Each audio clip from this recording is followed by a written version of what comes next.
So very good evening to all of you. कैसे हैं आप सब लोग? बढ़िया। मज़े में। Good. So we have to start the session. आज आपका करेंगे कंजर्वेशन एग्रीकल्चर। ठीक है। Conservation conservation technology. ठीक है। आईटी को बचाना ना, तभी देश बचेगा। तो क्या टॉपिक पढ़ेंगे बता? हाँ, वेरी गुड। हेडिंग डालिए कंजर्वेशन टेक्नोलॉजी की। ठीक है, चलिए। हाँ भाई, ऑनलाइन वालों, आवाज़ आ गई? वीडियो नहीं आई? कोई बात ना, घबराया मत करो, बता दिया करो, कई बार भूल जाता हूँ मैं।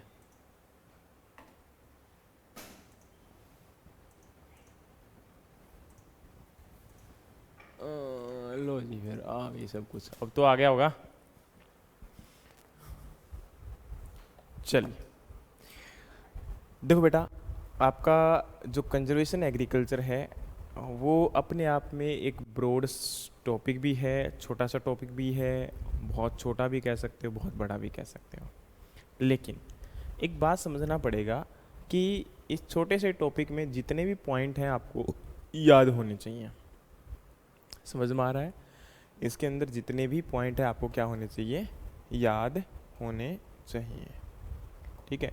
कंजर्वेशन एग्रीकल्चर का मतलब क्या होता है? देखो, कोई भी चीज़ को कंजर्व करना। ठीक है। किसको कंजर्व करने की बात हो रही है यहाँ पर? आपके एग्रीकल्चर को कंजर्व करने की बात हो रही है। क्वेश्चन रेज होता है कि सर एग्रीकल्चर को कैसे कंजर्व कर सकते हैं। ठीक है। क्वेश्चन क्या रेज होता है कि सर एग्रीकल्चर को हम लोग कैसे कंजर्व कर सकते हैं, कैसे बचा सकते हैं। तो बेटा, आप सिंपल सी बातों में छोटी छोटी चीज़ों को ध्यान करके रखो कि हमारा जो एग्रीकल्चर है उसमें हम लोग क्या करते हैं, हमारे पास जितने भी रिसोर्सेस हैं उनका सबसे पहले नाम लो। ठीक है। सबसे पहले हमारे पास जितने भी रिसोर्सेस हैं उनको हम लोग लिख लेते हैं। ज़रा देखो, पहले क्या है?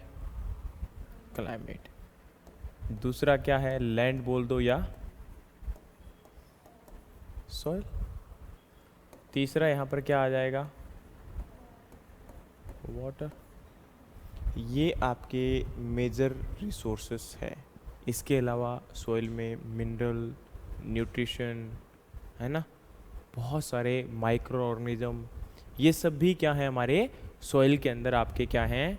एक प्रकार से एलिमेंट हैं, फैक्टर हैं, जो कि आपके एग्रीकल्चर प्रोडक्शन के लिए इम्पोर्टेंट होते हैं। क्योंकि एग्रीकल्चर प्रोडक्शन केवल और केवल सिंगल पॉइंट पर डिपेंडेंट नहीं है, कोई सिंगल टेक्नोलॉजी पर डिपेंडेंट नहीं है। बहुत सारी एग्रीकल्चर प्रैक्टिसेस वहाँ पर क्या की जाती हैं? एडॉप्ट की जाती हैं। और वहाँ पर हम बहुत सारे इनपुट को भी क्या करते हैं? यूज़ करते हैं।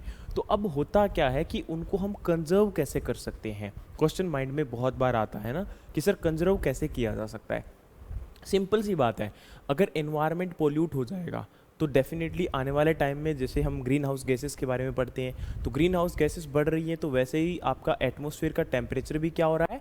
इंक्रीज़ हो रहा है। और एटमॉस्फेयर का टेम्परेचर अगर इंक्रीज़ हो रहा है तो जो पोलर रीजन पर आपकी आइस है वो क्या होती जा रही है? मेल्ट होती जा रही है। तो जिससे क्या होगा, आने वाले टाइम में आपके अर्थ के ऊपर फ्लड जैसी, या फिर जो अननेसेसरी या फिर आपको रिक्वायरमेंट नहीं है, या फिर ऐसी कंडीशंस जो कि फेवरेबल नहीं है वो अकर करेंगी। For example high temperature, flood conditions, drought conditions, ये हमारी किसकी वजह से होती हैं? क्लाइमेट की वजह से होती है। तो क्लाइमेट आपका यहाँ पर, उसको हमें क्या करना पड़ेगा? प्रोटेक्ट करना पड़ेगा। दूसरा, लैंड। आज आप लोग प्रेजेंट टाइम में जो जिस क्रॉप को ग्रो करवाते हो वो लैंड पर ग्रो करवाते हो, सोइल में ग्रो करवाते हो। सोइल में सबसे ज़्यादा इंपॉर्टेंट होता है कि सोइल का फर्टाइल होना, न्यूट्रिटिव होना।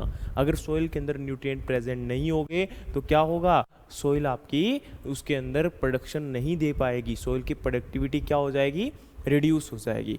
उसी के साथ सोइल के अंदर केवल आपका फर्टिलिटी यानी कि न्यूट्रिएंट ही नहीं होता है, उसके अलावा भी बहुत सारी चीज़ें प्रेजेंट होती है। सोइल एयर होता है, सोइल के अंदर माइक्रो ऑर्गेनिजम्स होते हैं, तो इन सभी का भी कंट्रीब्यूशन इंपॉर्टेंट होता है किसके लिए, प्लांट की ग्रोथ के लिए। अगर हम यहाँ पर सोइल या लैंड को प्रोटेक्ट नहीं करेंगे, फॉर एग्जांपल हम लगातार 1966 जब ग्रीन रेवोल्यूशन आपका आया था, उसके बाद हम लोगों ने आपके पेस्टिसाइड, हर्बिसाइड, फर्टिलाइजर्स, इनको क्या कर दिया, इंक्रीज कर दिया।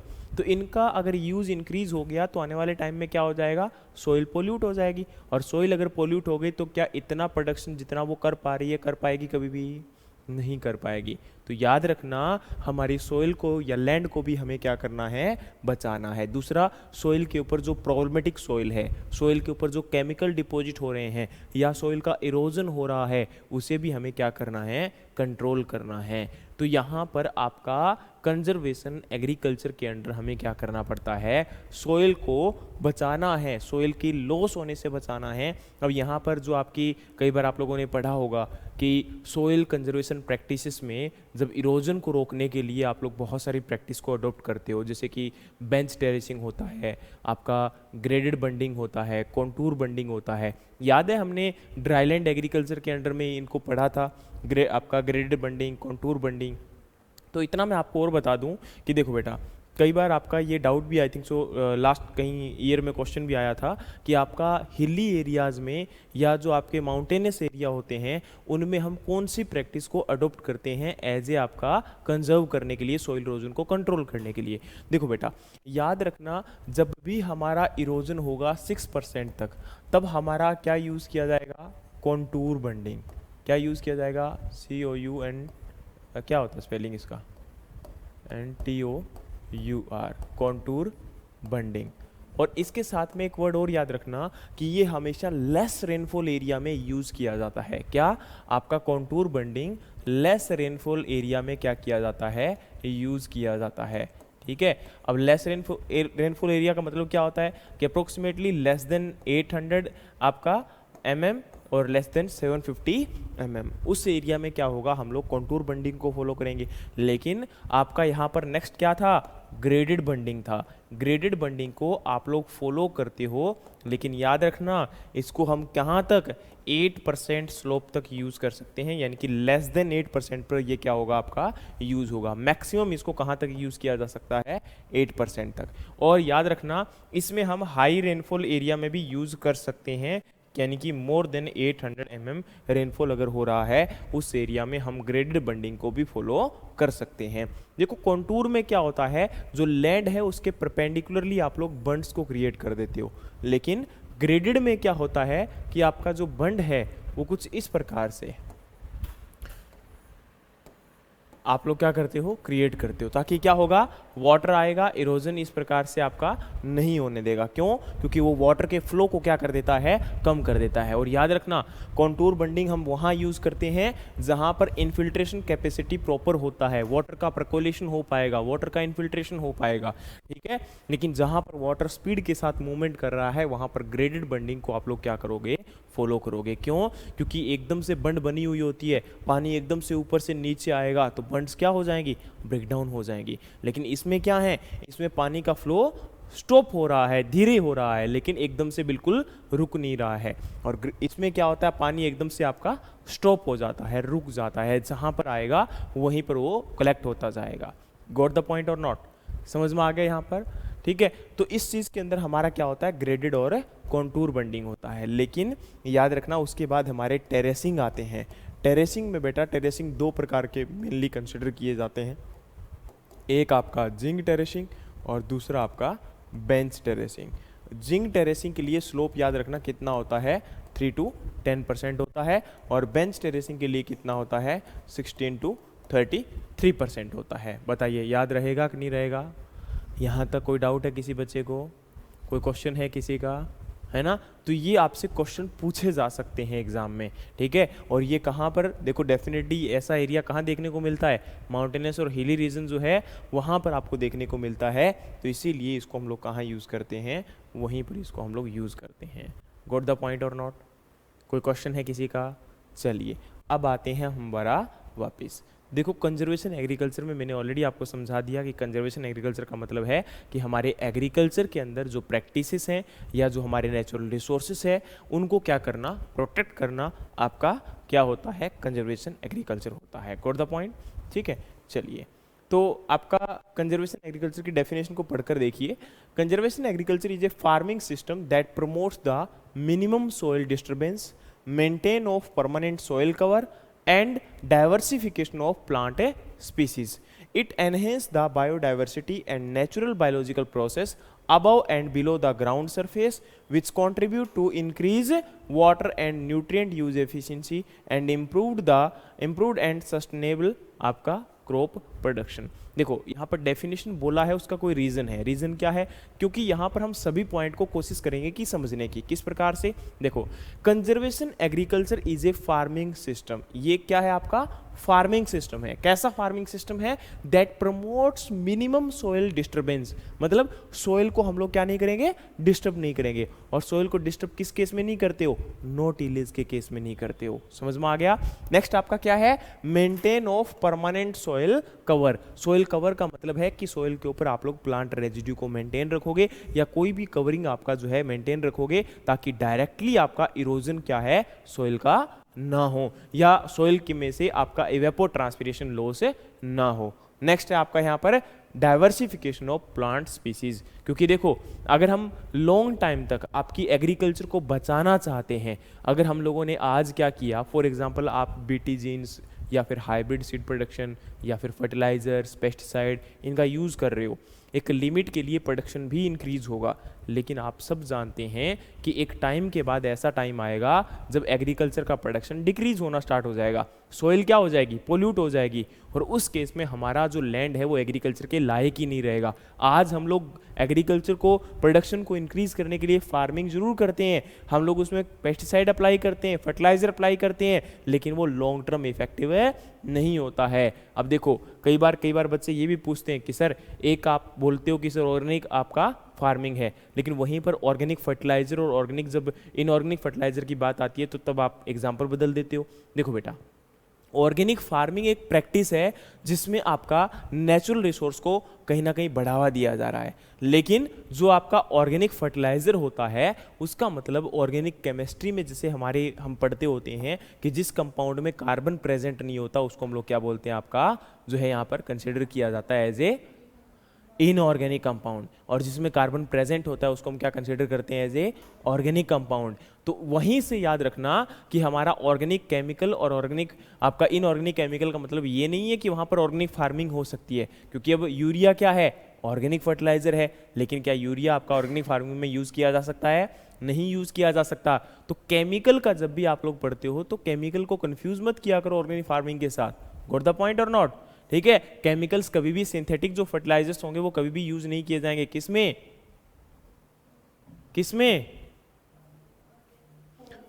ऑर्गेनिक फार्मिंग में। ठीक है, इस बात को आप हमेशा याद रखना। नेक्स्ट हम बढ़ते हैं आगे।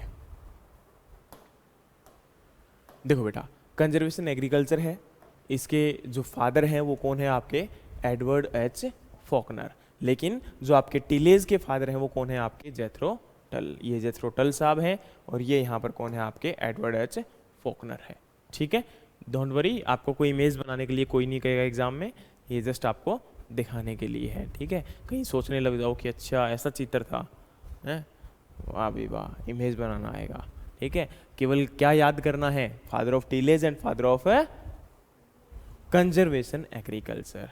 ठीक है, चलिए नेक्स्ट आपका है ट्रेडिशनल एग्रीकल्चर। देखो बेटा, ट्रेडिशनल एग्रीकल्चर का मतलब क्या था, यहाँ पर कोई ट्रेडिशन का मतलब ये नहीं है कि जो हम कई करोड़ों सालों पहले करते थे, इसका मतलब है हम जो लगातार आपका एक ट्रेडिशन सिस्टम फॉलो करते आ रहे हैं, और इस सिस्टम में हम लोग क्या फॉलो करते आ रहे हैं, based on the tillage and being highly mechanized, has been accused of being responsible for soil erosion problem, surface and underground water pollution and more water consumption। जो हम लोग ट्रेडिशनल एग्रीकल्चर प्रैक्टिस करते हैं, puddling use कर रहे हैं, आज तक यूज कर रहे हैं, ठीक है, क्रॉप को ग्रो करवा रहे हैं, ब्रॉडकास्टिंग मेथड्स को फॉलो कर रहे हैं, या फिर आपका जो सोयल के अंदर अगर हम बात करें तो हम कॉम्पैक्शन को ब्रेक डाउन करने के लिए सब सोइलर, चीजल प्लो, है ना, मोल्ड बोर्ड प्लो, पता नहीं कितने इंप्लीमेंट लेकर आ गए हैं, जिससे क्या हो रहा है, सोइल आपकी इरोजन होती जा रही है, सोइल का आपका इरोजन होता जा रहा है, सोइल लूज होती जा रही है, तो स्ट्रक्चर क्या हो रहा है यहाँ पर आपका खराब हो रहा है। तो इससे यहाँ पर क्या है कि ट्रेडिशनल सिस्टम से हमें कहाँ पर बढ़ना पड़ेगा,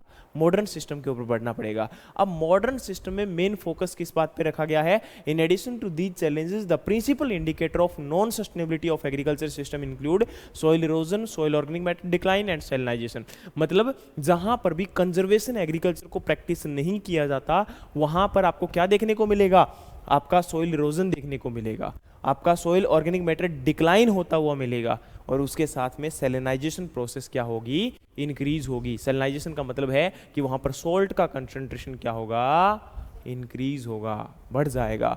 नेक्स्ट है these are caused mainly by, ये किस किस से बढ़ता है, इंटेंसिव टिलेज से बढ़ता है। लगातार कॉन्टिन्यूज ऑफ सोइल में आप लोग टिलेज करते हो तो उससे क्या होता है, सोइल आपकी लूज होती है, उसका स्ट्रक्चर क्या हो जाता है, खराब हो जाता है, यस और नो, उससे इरोजन क्या होने लगता है, आपका इंक्रीज होने लगता है। नेक्स्ट है इनसफिशिएंट रिटर्न। अगर ऑर्गेनिक फार्मिंग की अगर हम बात करें तो आप लोग अच्छे से जानते हो कि इनिशियल में बड़ा मतलब रिजल्ट लेट आता है ना, 3-4 साल तक फार्मिंग आपको करना पड़ता है, और फिर उसके बाद में भी रिजल्ट के चांसेस कई बार नहीं होते, इसलिए ऑर्गेनिक फार्मिंग को आप लोग अडॉप्ट नहीं करते, और वहां पर आप लोगों का क्या होता जाता है, सोइल जो है वो कॉम्पैक्ट होती जाती है। नेक्स्ट आपका है मोनोक्रॉपिंग। मोनोक्रॉपिंग का मतलब क्या होता है, आपका सिंगल क्रॉपिंग सिस्टम को अडॉप्ट करना, उससे भी आपका सोइल और एनवायरनमेंट क्या हो रहा है, लूज हो रहा है, तो उसको भी हमें क्या करना है, बचाना है, रोकना है। नेक्स्ट अगर हम बात करें तो आपकी कन्वेंशनल और जो कंजर्वेशन एग्रीकल्चर है दोनों में डिफरेंस दिया हो गया है, इनको आप अच्छे से एक बार देख लेना, सारी कहानी वही है जो हमने भी पढ़ा, ठीक है। नहीं समझ में आए तो आप कभी भी मुझसे पूछ सकते हो, ये दोनों आपके टेबल जो है वही उसी के रिलेटेड होती हैं। अब आपका जो मॉडर्न कॉन्सेप्ट है एग्रोनॉमी का, वो हमें बोलता है कि टिलेज सिस्टम को हम लोग डिवाइड करते हैं, ठीक है। उसको हम किस किस पार्ट में डिवाइड करते हैं, सबसे पहले हमारा है कि reduction of vegetative cover. Next आपका है पल्वराइजेशन ऑफ सरफेस लेयर, मतलब टिलेज सिस्टम में क्या क्या होता है, टिलेज करने से क्या होगा, तो आपका जो वेजिटेटिव कवर है वो क्या हो जाएगा, सोइल में मिक्स हो जाएगा, तो वेजिटेटिव कवरेज क्या हो जाएगी, रिड्यूस हो जाएगी। दूसरा हमारा है pulverisation of surface layer, definitely जो सरफेस लेयर है वो टिलेज करने से क्या होती है, पल्वराइज होती है कि नहीं होती है ना। नेक्स्ट हमारा है कॉम्पैक्शन ऑफ अंडरलाइंग लेयर, जो नीचे की लेयर होती है उनमें एक हार्ड पैन बनता हुआ जाएगा कि नहीं जाएगा, डेफिनेटली बन जाएगा। तो यहां पर हमें समझना पड़ेगा कि अंडरलाइंग लेयर जो है वो क्या हो जाएगी, कॉम्पैक्ट हो जाएगी। उसके बाद में आता है wind erosion, reduction of water infiltration और आपका बेड रूट डेवलपमेंट, ठीक है। अब यहां पर क्या है कि आपका पल्वराइज होने से सोइल के अंदर विंड इरोजन क्या होगा, इंक्रीज होगा, क्योंकि सोइल आपकी क्या हो चुकी है, लूज हो चुकी है, उसके पार्टिकल्स क्या हो चुके हैं, ब्रेक डाउन हो चुके हैं। दूसरा हमारा है रिडक्शन ऑफ वाटर इनफिल्ट्रेशन। अब सोइल अगर लूज है तो पानी जल्दी नीचे जाएगा कि नहीं जाएगा, वाटर इनफिल्ट्रेशन इंक्रीज होगा। और कॉम्पैक्शन अगर नीचे क्रिएट हो चुका है सब सोइल में, तो आपका रूट के लिए जो बेड है वो क्या हो जाएगा, बेड डेवलपमेंट हो जाएगा, उसका प्रॉपर डेवलपमेंट नहीं हो पाएगा। नेक्स्ट है इंक्रीज इन रन ऑफ, तो यहां पर आपका इरोजन इंक्रीज होगा, inefficient use of water and fertiliser, और ये आपका क्या करता है, high production cost and pollution. बताओ समझ में आया कि नहीं आया, यहां तक कोई डाउट है, यहां तक कोई क्वेश्चन है किसी का, पक्का। चलूँ मैं आगे। अब देखिए हम जो कंजर्वेशन एग्रीकल्चर है उसमें मेनली 3 प्रैक्टिस या 3 प्रिंसिपल को अडॉप्ट करते हैं। ये तीनों प्रिंसिपल क्या क्या है, मिनिमम मैकेनिकल सॉइल डिस्टरबेंस, मतलब सॉइल को क्या करना, मिनिमम डिस्टर्ब करना। देखो अब हमारी जो सॉइल है उसके अंदर अगर आप लोग ऑर्गेनिक फार्मिंग करते हो तो कई बार क्वेश्चन रेज होता है कि सर हम जो टिलेज करते हैं वो बहुत ज़रूरी है, अगर टिलेज नहीं करेंगे तो सॉइल कॉम्पैक्ट हो जाएगी, तो हमें इससे बचने के लिए क्या करना चाहिए। ऑर्गेनिक फार्मिंग में ऐसा क्या है कि तो हमें टिलेज की रिक्वायरमेंट नहीं पड़ती। देखो बेटा वहाँ पर टिलेज की रिक्वायरमेंट डेफिनेटली होती है, लेकिन जहाँ पर भी ऑर्गेनिक मैटर होता है वहाँ पर सोइल क्या होती है, लूज होती है। सोइल क्या होती है आपकी, लूज होती है। और सोइल जहाँ पर लूज होगी तो क्या हमें टिलेज की रिक्वायरमेंट वहाँ पर पड़ेगी, नहीं पड़ेगी, है ना। तो नेक्स्ट यहाँ पर क्या है आपका, permanent organic soil cover. Soil cover को क्या करना, परमानेंटली वहाँ पर आपका अरेंज करना, उसको जो है सिस्टमेटिकली मैनेज करना, वो हमारा क्या होता है, इसके अंदर आपका कंजर्वेशन एग्रीकल्चर का सेकंड प्रिंसिपल होता है। और थर्ड है हमारा डाइवर्सिफाइड क्रॉप रोटेशन, मतलब हम क्रॉप सिस्टम को ऐसा अडॉप्ट करें कि उसके अंदर आपकी अलग अलग क्रॉप को बार बार क्या कर सकें, इंट्रोड्यूस करवा सकें, and that will be considered under the principle of conservation agriculture. बताओ समझ में आया कि नहीं आया बेटा। तीन बातें थी, बहुत छोटी छोटी थी, इनको आप पढ़ोगे, एक बार आप टाइम दोगे तो आपको समझ में भी आ जाएगा। अगर फिर भी नहीं आए तो मैं कहीं नहीं जाता हूँ, मैं यहीं पर बैठा हूँ ना, आपको समझाऊंगा डेफिनेटली। अब हमारा आता है मॉडर्न कॉन्सेप्ट ऑफ टिलेज। क्या होता है आपका मॉडर्न कॉन्सेप्ट ऑफ टिलेज, सुनिए बेटा। इसमें क्या है कि पहला है मिनिमम टिलेज, दूसरा है जीरो टिलेज, और तीसरा आपका है कंजर्वेशन टिलेज। मिनिमम टिलेज का मतलब है fine tilth only in the row zone, केवल रो जोन में ही हम क्या करेंगे, फाइन टिल्थ को अडॉप्ट करेंगे, and this will be considered as a minimum tillage. Zero tillage होता है extreme form of minimum tillage. Minimum tillage का सबसे एक्सट्रीम फॉर्म जो होता है, यानी कि मिनिमम टिलेज के अंडर में ही क्या आता है आपका, यहाँ पर जो है कहीं ना कहीं जीरो टिलेज आता है। और आपको बता दूं कि मेनली हम लोग दो पार्ट में आपके जो सिस्टम है उसको हम डिवाइड करते हैं। एक आपका क्या होता है यहाँ पर कन्वेंशनल, और एक क्या होता है कंजर्वेशनल। लेकिन कंजर्वेशन मेनली जो है वो आप लोग डिवाइड करते हो रिड्यूस के बाद। एक्चुअल में क्या होता है, कन्वेंशनल में हम लोग आपका जो रेजिड्यू होता है वो सोइल के सरफेस पे कितना होता है, लेस देन 15% होता है। कितना होता है, लेस देन 15%। और रेड्यूस टिलेज में कितना होता है, 15 to 30%। और आपकी कंजर्वेशन टिलेज में कितना होता है, मोर देन 30%। ये हमारा जो है रेजिड्यू सोइल के ऊपर हमें मेंटेन रखना पड़ता है। लेकिन मिनिमम टिलेज या नो टिलेज में क्या होता है, आपका वहां पर जो रेजिड्यू है वो बहुत ज्यादा बल्क में प्रेजेंट होता है, और आपका सोइल का सरफेस बिल्कुल नाम मात्र ही क्या होता है, अनकवर्ड रहता है। बाकी सारा का सारा फील्ड क्या होता है, कवर्ड होता है। किसके द्वारा, प्लांट रेजिड्यू के द्वारा। समझ में आया कि नहीं आया, ठीक है। तो ये हमारा यहाँ पर कई बार क्वेश्चन यहाँ से आ जाता है कि कितना आपका रेजिड्यू सोइल के सरफेस पर प्रेजेंट होना चाहिए। ये देखिए, ये हमारा क्या है, रेजिड्यू सोइल के सरफेस के ऊपर कवर्ड है। अब हमारा यही तीनों के तीनों प्रिंसिपल फिर है, principle conservation agriculture, crop rotation and soil cover. इसका मतलब होता है कि design and implementation of crop rotation, है ना, इम्प्रूव्ड सीड को यूज करके। और कंजर्वेशन एग्रीकल्चर सबसे पहले कहाँ स्टार्ट हुआ था, यूएसए। कहाँ स्टार्ट हुआ था आपका, यूएसए। ये भी आप लोग याद रख लेना। ये कंजर्वेशन एग्रीकल्चर के तीनों प्रिंसिपल ही बताए गए हैं, किसके द्वारा, सिमिट मैक्सिको के द्वारा, ठीक है। ये आप लोग देख सकते हो।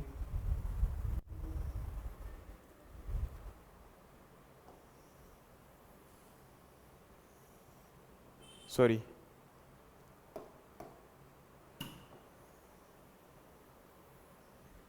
ठीक है। तो क्रॉप डाइवर्सिफिकेशन में क्या हो रहा है, reduce the occurrence of paste and disease bye interrupting their life cycle. अगर आप दो क्रॉप को अलग अलग को इंट्रोड्यूस करवाओगे तो दोनों के जो इंसेक्ट और पेस्ट है उनका लाइफ साइकिल क्या हो जाएगा, डिस्टर्ब हो जाएगा। देखो दो तीन चीज़ें होती है बेटा, आप जब इनकी बात करते हो ना, फॉर एग्जांपल डिजीज़ है, इंसेक्ट है, इनका जो अटैक होता है आपकी क्रॉप के अंदर, वो एक प्रॉपर साइकिल में होता है ना, उसके लिए कंडीशंस की रिक्वायरमेंट होती है, जिसको आप बोलते हो होस्ट ट्रायंगल आपका, है ना, disease triangle, sorry host triangle नहीं। और डिजीज ट्रायंगल में तीन चीज़ें होती है, एक होस्ट होता है, एक आपका जो है क्या कहते हैं कॉजल ऑर्गेनिज्म होता है, और एक आपका क्या होता है, इन्वायरमेंट होता है। तो आपका इन्वायरमेंट अगर फ्रेंडली होगा तो होस्ट क्या कर देगा, आपका पैथोजन क्या कर देगा, आपका अटैक कर देगा। किसके ऊपर, होस्ट के ऊपर। वायरस क्या कर देगा, अटैक कर देगा, किसके ऊपर, होस्ट के ऊपर। तो वहाँ पर वही बात होती है कि अगर हम वहाँ पर क्या करेंगे, क्रॉप को डाइवर्सिफाई कर देंगे तो उसको सेम टाइप ऑफ एनिमल बार बार नहीं मिलेगा, या लिविंग बीइंग नहीं मिलेगा। तो इसलिए वहाँ पर जो उसके स्पोर होंगे वो कुछ टाइम के बाद क्या हो जाएंगे, किल हो जाएंगे। दूसरा हमारा है वीड कंट्रोल। आपको भी पता है कुछ क्रॉप के साथ एसोसिएटेड वीड होते हैं, तो उस क्रॉप के साथ में ही वो ग्रो करते हैं। अगर हम उस क्रॉप को ही ग्रो नहीं करवाएंगे, चेंज कर देंगे, उसका डाइवर्सिफिकेशन कर देंगे, तो ये क्या होगा, वीड ग्रो करेगा वहाँ पर, नो। नेक्स्ट है आपका यहाँ पर reduce economic risk in the case of event negatively effect certain crop. अगर कोई एक क्रॉप फेल हो जाती है तो वहाँ पर आपको डाइवर्सिफिकेशन में क्या मिलेगा, दूसरी नई क्रॉप आपको वहाँ पर मिलने का काम होगा, क्योंकि एक क्रॉप का इंश्योरेंस एक प्रकार से कह सकते हैं ना कि अगर एक क्रॉप फेल हो जाती है तो दूसरी क्रॉप हमें मिल जाएगी, एज ए इंश्योरेंस का काम करती है। नेक्स्ट है मिनिमम सॉइल डिस्टर्बेंस। तो मिनिमम सॉइल डिस्टर्बेंस में क्या होगा, avoid compaction and soil surface ceiling. क्योंकि देखो अगर आपका लगातार जीरो टिलेज आपने किया और सॉइल के अंदर लगातार कॉम्पैक्ट सॉइल होती जा रही है तो क्या हमारे लिए कोई काम का है वो, नहीं, सोइल का स्ट्रक्चर लूज भी होना चाहिए। लेकिन अगर ऑर्गेनिक फार्मिंग करोगे तो उससे क्या होगा, सोइल का स्ट्रक्चर ऑटोमेटिकली लूज होना स्टार्ट हो जाता है, सोइल के अंदर ऑलरेडी जो कॉम्पैक्शन होता है वो डिक्रीज होना स्टार्ट हो जाता है। नेक्स्ट है यहाँ पर आपका soil coverage with residue of previous crop, cover crop और बोथ, यानी कि या तो प्रीवियस क्रॉप का रेजिड्यू या फिर आपका प्रेजेंट टाइम में जो क्रॉप है उसको हार्वेस्ट करने के बाद जो रेजिड्यू है वो सोइल में क्या रहना चाहिए, आपका सेफ रहना चाहिए, जिससे क्या होगा, आपका वाटर इरोजन कम होगा, सोइल का टेम्परेचर कहीं ना कहीं लो होगा। तो ये सारी एक्टिविटीज इससे क्या होंगी, आपकी कहीं ना कहीं चेंज होंगी। अब आता है एडवांटेज क्या है, देखो सबसे पहले बायोडाइवर्सिटी इंक्रीज होगा, एनवायरनमेंट कंजर्व होगा, सस्टेनेबिलिटी इंक्रीज होगी, प्रोडक्शन आने वाले टाइम के लिए इंक्रीज होगा, हम एक बेटर क्वालिटी प्रोडक्शन आपका दे पाएंगे और आपका जो फार्मर है उसके कहीं ना कहीं इनपुट कॉस्ट क्या होगी, रिड्यूस होगी। तो उससे क्या होगा, फार्मर का बेनिफिट होगा। तो सारी बातें यही लिखी गई है, इसको आपको एक बार देख लेना, ठीक है। अब soil health, biodiversity, water conservation और इकोलॉजिकल पेस्ट मैनेजमेंट, यही हमने बातें की थी, यही हमारा क्या हो रहा है, कंजर्व हो रहा है, ठीक है। नेक्स्ट है constraint for adoption of conservation agriculture. क्या क्या दिक्कत आती है, सबसे पहली दिक्कत है lack of appropriate seeder specially for small and medium scale farmer. मतलब स्मॉल एंड मीडियम फार्मर जो है उनको सीड प्रॉपर एक तो अवेलेबल नहीं होता, होता है कि नहीं होता, नहीं अवेलेबल हो पाता ना, टाइम पर अवेलेबल नहीं हो पाता। दूसरा है wide spread of use of crop residue for live stock feed and fuel. जो हमारा फील्ड के अंदर प्लांट रेजिड्यू होता है उसको हम ज्यादातर क्या यूज करते हैं, एनिमल की फीडिंग पर्पज के लिए यूज करते हैं। और नेक्स्ट हमारा आता है burning of crop residue, crop residue को क्या करने के लिए, बर्नआउट करने के लिए, ठीक है। क्योंकि बर्नआउट कर देंगे तो आपका क्या होगा, सोइल के अंदर ऑर्गेनिक मैटर नहीं बचेगा, और ऑर्गेनिक मैटर नहीं बचेगा तो क्या होगा, सोइल के अंदर कंजर्वेशन एग्रीकल्चर आप लोग अडॉप्ट नहीं कर पाओगे। नेक्स्ट है lack of knowledge about the potential of conservation agriculture to agriculture leaders, extension agent and farmers. तो यानी कि आपके फार्मर को नॉलेज भी कम है कि इससे फायदा क्या हो सकता है, तो वो भी एक मेजर प्रॉब्लम है। और नेक्स्ट है skill and scientific manpower. तो आपके पास क्या स्किल और साइंटिफिक मेन पावर है प्रेजेंट टाइम में, no, so this is also a great problem, ठीक है। नेक्स्ट यहां पर आपका है चैलेंज इन कंजर्वेशन एग्रीकल्चर। तो चैलेंज में क्या क्या आएगा, understanding the system, building a system and farming system prosperity and technological challenge, site specify, long term research paper, research perspective. यानी कि इसके अंदर हम क्या कर सकते हैं कि फर्दर आने वाले टाइम के लिए क्या क्या चेंज कर सकते हैं। पहला तो है कि सिस्टम को अंडरस्टैंड करके उसके नीड के अकॉर्डिंग वहां पर क्या किया जाए, आपकी जो प्रैक्टिस है उनको अडॉप्ट किया जाए। दूसरा हमारा है building a system and farming system respective. तो आपका प्रॉपर अगर सिस्टम हम लोग मैनेज कर लेते हैं कि भाई ये सिस्टम हम लोग अडॉप्ट करेंगे और इसको पर्टिकुलरली आपका फॉलो किया जाएगा, तो वो हमारा क्या होता है, कंजर्वेशन एग्रीकल्चर के लिए बेटर रहेगा। और नेक्स्ट है टेक्नोलॉजिकल चैलेंज। तो क्या हमारे पास इतनी टेक्नोलॉजी प्रेजेंट है, जैसे आपका इवन दो हमारे पास तो ड्रिप इरिगेशन और स्प्रिंकलर इरिगेशन भी सभी के पास प्रेजेंट है नहीं है। नेक्स्ट है साइट स्पेसिफिसिटी।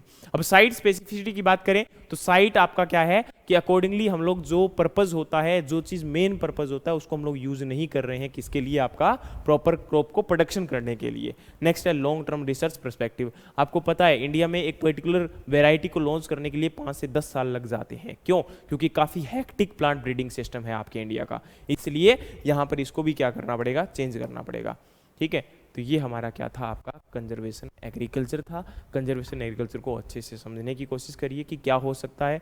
अब हमारा इसके अंदर organic farming, sustainable farming, subsistence farming, लेकिन ऑर्गेनिक फार्मिंग के अंदर काफ़ी चीज़ें हैं जो इंपॉर्टेंट है। मतलब डीपली नॉलेज शायद नहीं भी लेना कोई दिक्कत नहीं है, लेकिन मेजर पार्ट को हम लोग क्या करेंगे, कवर करेंगे, तो वो आपको क्या होना चाहिए, पता होना चाहिए, ठीक है। तो मेरी तरफ से आज का जो पार्ट है वो इतना ही है, ठीक है।